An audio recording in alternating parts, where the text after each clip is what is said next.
نور ہے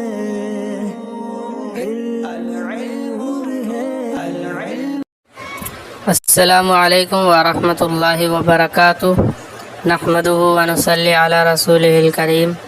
آج ہم فصل نمبر 9 پڑھیں گے، مذکر و مؤنث۔ باعتبار جنس کے اسم کی دو قسمیں ہیں، مذکر و مؤنث۔ مذکر مطلب میسکولین اور مؤنث مطلب فیمینین۔ مذکر یعنی نر اور مؤنث یعنی مادہ۔ اردو میں بھی مذکر مؤنث ہی بولتے ہیں، یہ عربی سے لیے گئے ہیں۔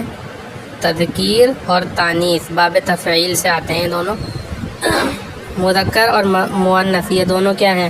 اس میں مفعول ہیں باب تفعیل سے، یعنی مذکر یعنی ذکر بنایا ہوا اور انس بنایا ہوا، یعنی مذکر بنایا ہوا اور مؤنث بنایا ہوا۔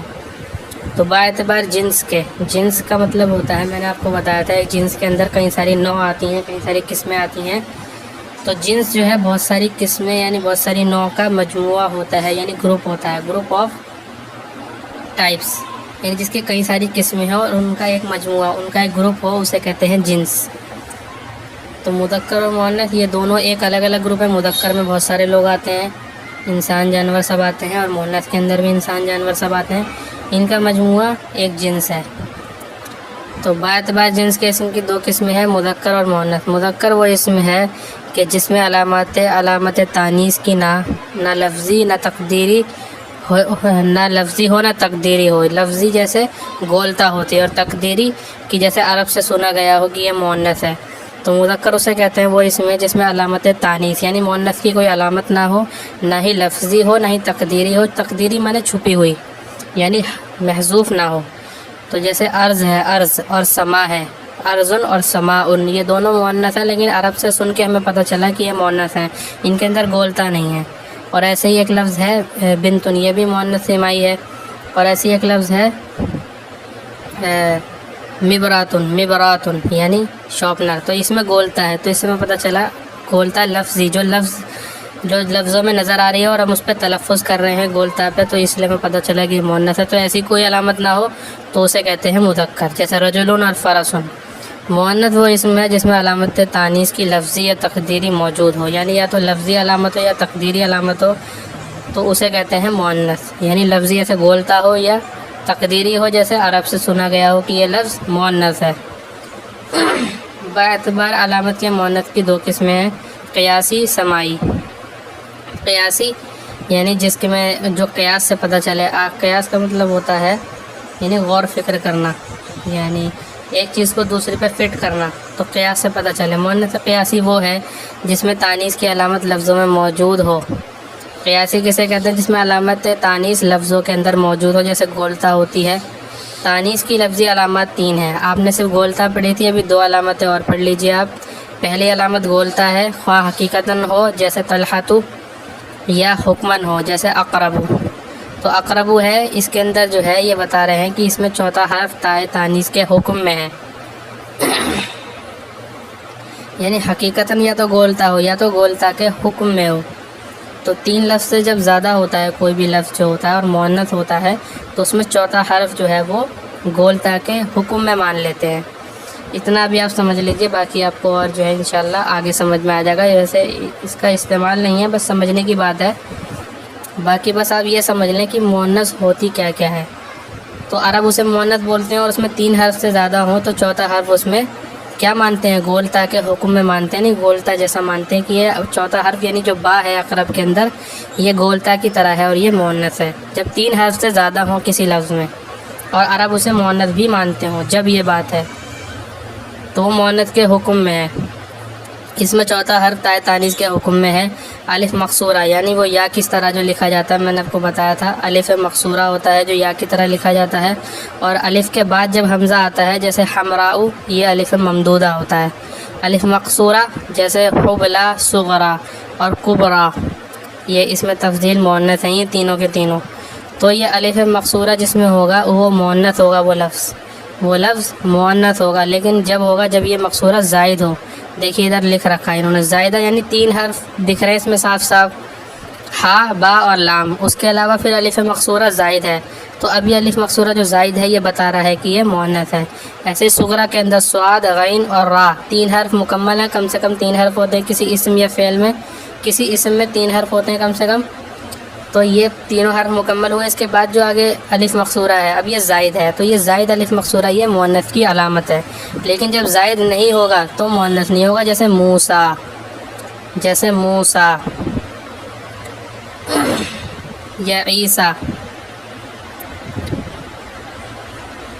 اور کبرا کے اندر بھی دیکھیے 3 حرف ہیں، اس کے علاوہ جو ہے پھر جو الف مقصورہ یہ زائد ہے، کیونکہ 3 حرف کم سے کم ہوتے ہیں، اس کے علاوہ یہ زائد ہے، تو یہ کیا ہے؟ مؤنث کی علامت ہے۔ ایسی الف ممدودہ زائدہ ہو، جیسے حمراء اور بیضاء، تو حمراء اور بیضاء، حمراء کہتے ہیں سرخ کو اور بیضاء کہتے ہیں سفید کو، اور یہ سب جو ہے مؤنث کی اس میں تفضیل ہیں۔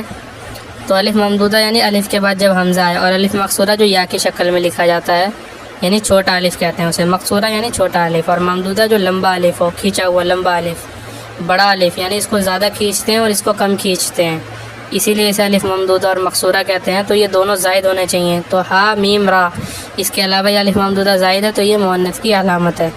مؤنث سماعی وہ ہے جس میں علامت تانیث کی مقدر ہو، یعنی مؤنث سماعی جس کے اندر علامت تانیث چھپی ہوئی ہو، یعنی 3 حرف ہو اور اس کے اندر گولتا نہ ہو، اور عرب اسے مؤنث بولتے ہوں، تو اسے کہتے ہیں مؤنث سماعی۔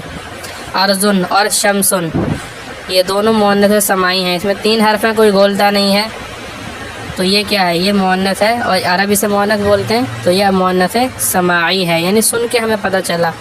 سماع مانے سننا، سمع یسمع سماعن یعنی سننا، سماعی سننے والا، یعنی سن کے پتہ چلا ہو، سننے والی چیز ہو، تو اسی لیے اسے جو ہے سماعی کہتے ہیں۔ اور قیاسی جو فٹ کری ہوئی ہو، یعنی جو غور و فکر کر کے پتہ چلی ہو، یعنی غور و فکر کیا، اس میں گولتا ہو یا الف مقصورہ ہو یا الف ممدودہ ہو، لیکن اس کے اندر تو ایسی کوئی علامت نہیں ہے، عرب سے سنا گیا ہے، تو ویسے ہی اس کو مان لیا جائے گا کہ اصل میں ارزتن اور شمستن تھا، کیونکہ ان کی تصغیر اورائزتن اور شمیستن آتی ہے، تصغیر سے اس کی اصلی حالت ظاہر ہو جاتی ہے، پس ایسی مؤنث کو جس میں گولتا ظاہر میں موجود نہ ہو اور اصل میں پائی جاتی ہو، مؤنث سماعی کہتے ہیں۔ یعنی گولتا تو ویسے لفظوں میں نہ ہو لیکن اس کے اندر پائی جاتی ہو، تو اسے مؤنث کہتے ہیں۔ آپ نے اس میں تصغیر کے اندر پتہ چلا، آپ نے تصغیر کے اندر جو ہے پڑھا تھا، میں نے آپ کو بتایا تھا کہ کسی بھی لفظ میں اگر کوئی حرف حذف ہو تو تصغیر میں لوٹ آتا ہے، اور کوئی لفظ جو ہے جو لفظ مؤنث ہو لیکن گولتا نہ ہو تو اس کی گولتا بھی تصغیر میں لوٹ آتی ہے۔ اور یہ بات بھی صحیح ہے، تصغیر نہیں بلکہ اگر جمع میں بھی ہو کوئی لفظ، اگر آپ کو یہ معلوم کرنا ہو کہ کوئی یعنی کوئی لفظ 2 حرف، کوئی لفظ جو ہے اس میں 2 حرف ہوں، تیسرا حرف جو ہے وہ آپ کو معلوم نہ چل رہا ہو، تو اس کی جمع یا تصغیر دیکھ لیجیے اب لغت کے اندر، ڈکشنری کے اندر، تو آپ کو معلوم چل جائے گا اس میں تیسرا حرف کون سا ہے۔ جیسے مثال کے طور پہ بابن، اب اس میں دیکھیے 2 حرف ہیں، الف جو ہے یہ بیچ میں آ رہا ہے بابن، تو اب یہ الف یہ یا واو سے بدلا ہوا ہوتا ہے، اب یہ کیسے پتہ لگائیں گے کہ یہ الف جو ہے یہ اصلی ہے یا زائد ہے؟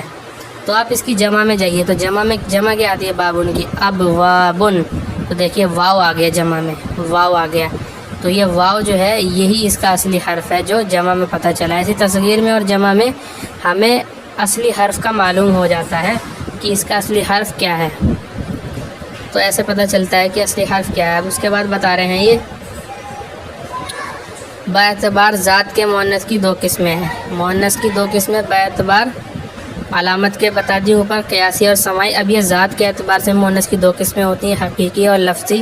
مؤنث حقیقی وہ ہے جس کے مقابلے میں کوئی جاندار مذکر ہو، خواہ علامت تانیث کی موجود ہو یا نہ ہو، جیسے امراتن کے اس کے مقابلے میں رجلن آتا ہے، اور اتانن گدھی کو کہتے ہیں، اس کے مؤنث اس کے مقابلے میں حمارن آتا ہے، یعنی کوئی جاندار مذکر جس کا ہو اسے مؤنث حقیقی کہتے ہیں، چاہے اس کے اندر گولتا موجود ہو یا نہ ہو، یعنی کوئی ایسی مؤنث ہو جس کے مقابلے میں کوئی جاندار مذکر آتا ہو، غیر جاندار نہ آتا ہو۔ اور مؤنث لفظی وہ ہے جس کے مقابلے میں جاندار مذکر نہ ہو، جیسے ظلمتن عینن، عینن کے مقابلے میں کوئی جاندار مذکر نہیں آتا بلکہ مذکر آتا ہی نہیں ہے، اور ظلمتن کے مقابلے میں جو ہے ظلمتن کے مقابلے میں آتا ہے نورن۔ ظلمت کہتے ہیں اندھیرے کو اور نور کہتے ہیں روشنی کو، تو نورن، تو یہ جاندار چیز نہیں ہے نور، تو اس لیے جو ہے یہ مؤنث لفظی ہے۔ امید ہے آپ سمجھ گئے ہوں گے۔ عین کی پھر آگے بتا رہے ہیں اس کی تصغیر اوینتن آتی ہے کیونکہ یہ عین جو ہے یہ مؤنث ہے لیکن یہ مؤنث سماعی ہے، اس لیے انہوں نے تصغیر بتا دی اوینتن۔ امید ہے آپ سمجھ گئے ہوں گے اسے۔ وآخر دعوانا ان الحمد للہ رب العالمین۔